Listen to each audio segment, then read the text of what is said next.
नमस्ते दोस्तों, मेरा नाम नीलम विजय है और आप सबका हमारे चैनल सुविचार सप्रसंग हिंदी कहानियाँ में आप सभी का स्वागत है।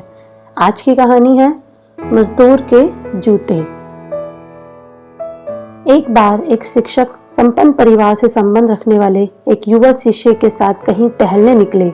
उन्होंने देखा कि रास्ते में पुराने हो चुके एक जोड़ी जूते उतरे पड़े हैं, जो संभवतः पास के खेत में काम कर रहे गरीब मजदूर के थे, जो अब अपना काम खत्म कर घर वापस जाने की तैयारी कर रहा था। शिष्य को मजाक सूझा। उसने शिक्षक से कहा, गुरुजी, क्यों न हम ये जूते कहीं छुपाकर झाड़ियों के पीछे छुप जाए। जब वो मजदूर इन्हें यहाँ नहीं पाकर घबराएगा तो बड़ा मजा आएगा।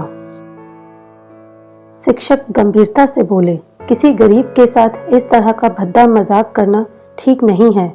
क्यों ना हम इन जूतों में कुछ सिक्के डाल दें और छिपकर देखें कि इसका मजदूर पर क्या प्रभाव पड़ता है। शिष्य ने ऐसा ही किया और दोनों पास की झाड़ियों में छुप गए।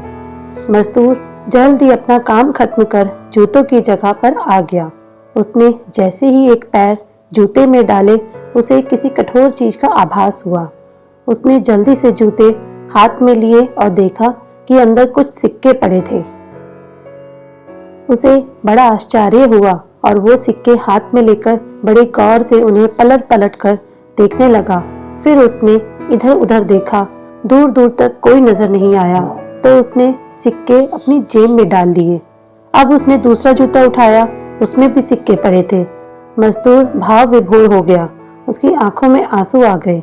उसने हाथ जोड़कर ऊपर देखते हुए कहा, हे भगवान, समय पर प्राप्त इस सहायता के लिए उस अनजान सहायक का लाख लाख धन्यवाद।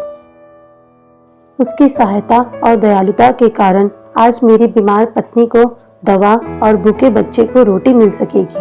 मजदूर की बातें सुन शिष्य की आंखें भर आई।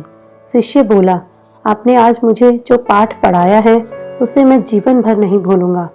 आज मैं उन शब्दों का मतलब समझ गया हूँ जिन्हें मैं पहले कभी नहीं समझ पाया था, कि लेने की अपेक्षा देना कहीं अधिक आनंददायी है। देने का आनंद असीम है। दोस्तों, सचमुच जॉय ऑफ गिविंग से बढ़कर कोई सुख नहीं है। हमें इस कहानी से शिक्षा लेते हुए अपनी अपनी क्षमता के अनुसार जरूर कुछ न कुछ दान देना चाहिए और जरूरतमंदों की हर संभव मदद करनी चाहिए। सदैव खुश रहिए, जो प्राप्त है वही पर्याप्त है। तो दोस्तों, आपको ये कहानी कैसी लगी हमें ज़रूर बताएं और हाँ, हमारे चैनल को सब्सक्राइब करना ना भूलें। धन्यवाद।